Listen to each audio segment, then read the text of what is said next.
به نام خدا. سلام عرض میکنم خدمت دانش آموزان عزیز. امروز میخوام براتون فصل دوم ریاضی هفتم رو بگم که شامل اعداد صحیح هست. اعداد صحیح چی هستن اصلا؟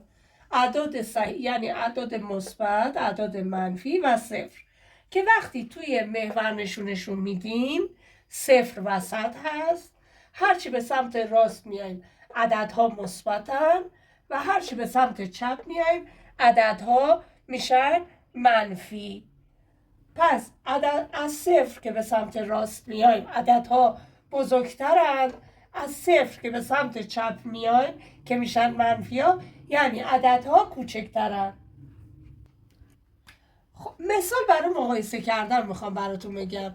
مثال مقایسه اعداد صحیح. خب من مثلا میگم منفی 6 4. خب ما اگه نتونیم همینطوری ذهنی حلش کنیم میایم مراجعه میکنیم به این محور اعدادمون، محور اعداد. پس بنابراین خدمتتون عرض کردم که وقتی میخوایم اعداد صحیح رو مقایسه کنیم، اگر نتونستیم همینجوری متوجه بشیم که کدوم بزرگتر کدوم کوچیکتر، میایم مراجعه میکنیم به این محور اعداد صحیحمون.